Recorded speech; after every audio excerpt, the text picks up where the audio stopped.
पूनम, हमारे मना करने के बावजूद आज तुम फिर उस लड़के से मिलने के लिए गई। मैं मजबूर थी पापा। कैसी मजबूरी? मन की मजबूरी। देखो पूनम, जिद्दी बच्चे हमें जरा भी पसंद नहीं है। जिद मैं कहाँ कर रही हूँ पापा? जिद तो हमेशा इस घर में आप ही की चली है। अपनी इसी जिद में आकर आपने दीदी का रिश्ता एक करोड़पति बाप के बेटे से किया था। नतीजा क्या निकला आपकी इस जिद का? आज दीदी घर बैठी है। वो उसका अपना मुकद्दर है, समझी? मुकद्दर नहीं पापा, ये आपकी झूठी जिद है, आपके झूठे उसूल हैं। जबान को लगाम दो पूनम। क्या हमने तुम्हें इसी दिन के लिए पैदा किया है कि तुम हमसे इस तरह से सवाल जवाब करो? पैदा करने का मतलब ये भी तो नहीं है पापा कि जिंदगी मेरी हो और उस पर हुकूमत आपकी हो, कि सांसें मेरी हो और उन पर अधिकार आपका हो।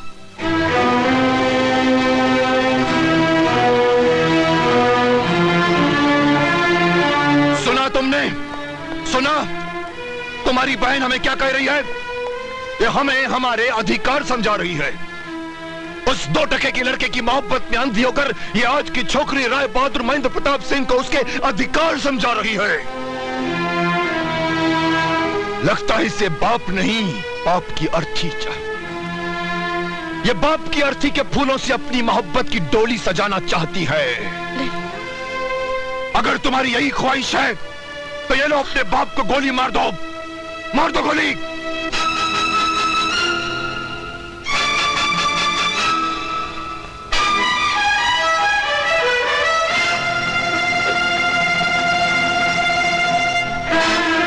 ये तुम्हारे हाथ क्यों कांप रहे हैं? अपने खानदान की इज्जत को बर्बाद करने वाले तुम्हारे ये हाथ आज बाप पर गोली चलाते वक्त क्यों कांप रहे हैं? चल चला गोली। नहीं, चला। नहीं पापा। मार दे अपने बाप को। मार। नहीं, नहीं पापा, नहीं।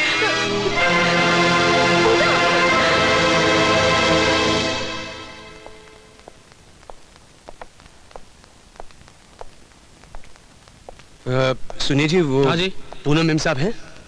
हाँ अंदर ही। लो जी, तुमने बुलाया और हम चले आए। मैंने बुलाया? लगता है गलतफहमी हुई है आपको। ये क्या कह रही हो तुम? तुमने ही तो कहा था कि मेरे घर आना और मेरे पापा से शादी की बात करना। क्यों? मैंने कहा था? हाँ। नहीं, वो तो मजाक किया था मैंने। तुमने मुझसे दिल लगी की थी, मैंने तुमसे दिल लगी की। दिल लगी? तो और क्या? भला कभी आसमान और जमीन भी एक हुए हैं? कहाँ एक मामूली मोटर मैकेनिक राजा और कहाँ इस शहर के सबसे बड़े रईस की बेटी। दोनों का मिलना दिल लगी नहीं तो और क्या है? तो क्या तुम मुझे अब तक बना रही थी? तुम भी तो मुझे बना रहे थे। हम दोनों आंख मिचोली खेल रहे थे। समझ लो अब आंखों से पट्टी उतर चुकी है, खेल खत्म हो चुका है। खेल? हाँ खेल, जिसे शुरू तुमने किया था उसे खत्म मैंने कर दिया। पूनम! चिल्लाइए मत, ये किसी गरीब आदमी का घर नहीं है, राय बहादुर महेंद्र प्रताप सिंह की कोठी है। राजा, तुम्हारी ये मजाल कि तुम राय बहादुर महेंद्र प्रताप सिंह के घर में आकर उसकी बेटी पे हाथ उठाओ हैं? बेटी के मुंह पर लगे एक तमाचे से आपका खून खौल उठा, मगर आपको वो जख्म नजर नहीं आया जो एक रईस जादी ने गरीब के दिल पर लगाया है। बकवास बंद करो वरना अभी पुलिस के हवाले कर दूंगा।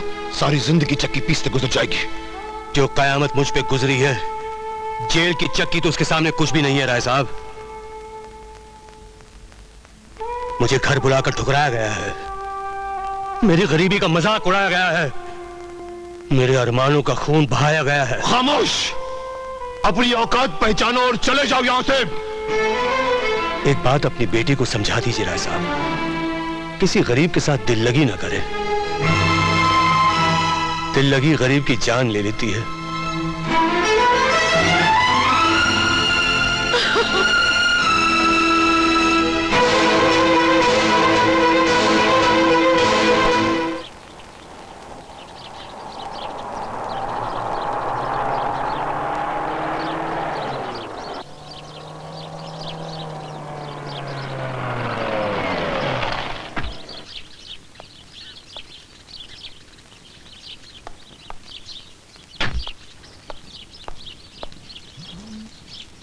Good morning Anand. Good morning. खैरियत? आज सुबह सुबह कैसे भाई? बस यार, रात भर सो नहीं पाया। क्यों? यूं ही बेटी की चिंता खाई जा रही यार। बेटी की चिंता और तुझे छोड़ना है यार। यार मजाक छोड़, मैं सीरियसली चाहता हूं कि अमर और पूनम की शादी जल्द से जल्द हो जाए। तो हो जाएगी, तू इतनी सी बात के लिए अपना दिल क्यों जलाता है? अरे अरे, ये क्या कर दिया तुमने? कोट क्यों जला दिया? मत बुझा इस आग को सोनम, चलने दे, खूब भड़कने दे। शोलों को इतना बुलंद हो जाने दे कि आज दिल की आग महलों तक जा पहुंचे। तुमने इतने कीमती कोट को कैसे जला दिया जिसे तुमने इतने अरमानों से बनाया था? इस सूट ने मेरी गरीबी का मजाक उड़ाया है। इसने मेरी हैसियत भुला दी थी, मेरी असलियत पर पर्दा डाल दिया था। ये सूट पहनकर मैं भूल गया था कि मैं एक मामूली गरीब मिस्त्री हूँ। बस बस, बहुत होली। कहीं तुम पागल तो नहीं हो गए राजा? हाँ, मैं पागल हो गया हूँ, पागल हो गया हूँ। बस करो राजा। मत कहो मुझे राजा, मुझे इस नाम से नफरत है। मैं कोई राजा नहीं, मैं तो बेकारी हूँ, बेकारी। अगर मैं राजा होता तो राय साहब मुझे 2 कौड़ी का इंसान नहीं कहते। पूनम ये नहीं कहती कि मैं उसे हमेशा के लिए भूल जाऊं। हो सकता है उनकी कोई मजबूरी हो। मजबूरी तो मेरी है कि मैं गरीब हूँ, मजबूरी तो मेरी है कि मैं उसके लायक नहीं हूँ, मजबूरी तो मेरी है कि मैं हैसियत में उसके बाप से कम हूँ। नहीं राजा नहीं, मोहब्बत में जात पात देखती है, इतना अमीरी गरीबी। ये सब झूठी बातें सोनम, ये सब। राजा,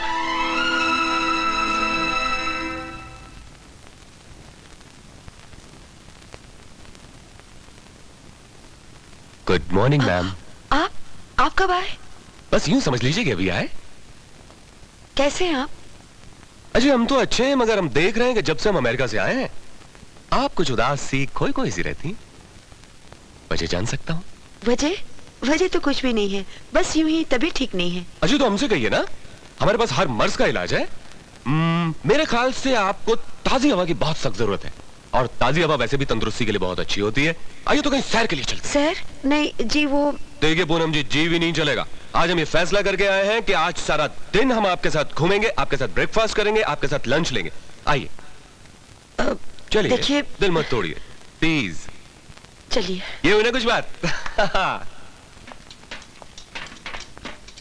भैया राजा, ये क्या हालत बना के रखा तुम?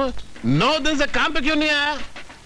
काम करने को जी नहीं करता अन्ना, मैं नौकरी छोड़ना चाहता हूँ। क्या गड़बड़ जी, कैसा बात करता तुम?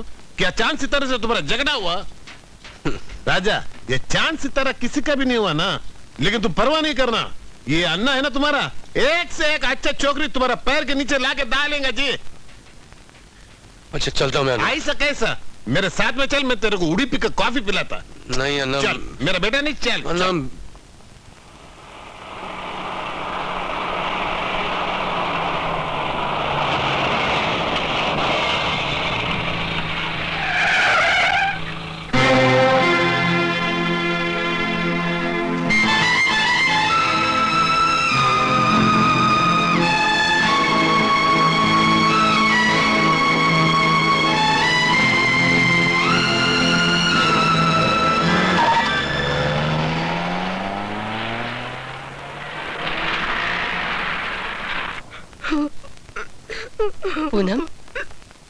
पूनम, दीदी आज राजा के सामने अमर के साथ अपने आप को पाकर मुझे ऐसा लगा जैसे मैं अपने आप को धोखा दे रही हूँ। मुझे ऐसा लगा जैसे मैं गुनाहों के आग में झुलस रही हूँ। पर हकीकत तो ये है मेरी बहन कि तुम्हें अमर के साथ ही जिंदगी गुजारनी है। ऐसा चाहते हुए भी मुझसे ऐसा नहीं होगा दीदी। मैं राजा को अपनी जिंदगी से, अपने दिल से नहीं निकाल सकती। राजा मेरी हर सांस में बस चुका है। दीदी कुछ कीजिए। अगर राजा को कुछ हो गया ना तो मैं अपनी जान दे दूंगी। सब्र से काम लो पूनम, सब्र से। अगर राजा तुम्हारी तकदीर में लिखा है तो दुनिया की कोई ताकत तुम्हें उससे जुदा नहीं कर सकती। भगवान पर भरोसा रखो पूनम।